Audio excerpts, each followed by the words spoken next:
Hi everyone, this is a quick video to help you get started with your value per user assignment. The assignment is to take the yearly ad revenues and divide them by the average number of users for the year. So pretty straightforward, pretty simple. Let's add a column so that we can see it nice and easy. So we're going to go here. If you hit Control Spacebar, that'll highlight your whole column for you. Control Shift Plus will move it over to the right.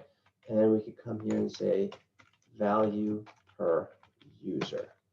Another little quick shortcut, Alt-HOI will automatically adjust the column length. So again, what we want to do is we want to come here. We're going to go to Q4 2010. We're going to say equals sum. Once you tab, if you click tab, that's our top one there is sum. You'll notice that it goes to all uppercase. That's how we know the formula has been selected. And we want to take Q1, 2, 3, and 4 for 2010. Close our parentheses. And we're going to divide that by the average. So again, just start typing it in. Average pops up. Tab, the average MAUs for the year. So we got our 4 again. Close parenthesis and hit enter. Now it came up as 8. So we're going to reformat that. If we hit Control 1, see it's set to number. We want a little more specificity and we want it by currency.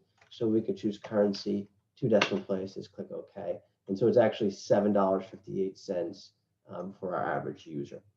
What you want to do is hit Control C to copy. And we could come down to Q4 11, hit Control V. And we could again come down to Q4 12, hit Control V. And the reason why we could do this is because there's no references in the cells. So when we copy it down, Excel knows, okay, we're dropping it 4 rows. We're going to drop it 4 rows again, and so on.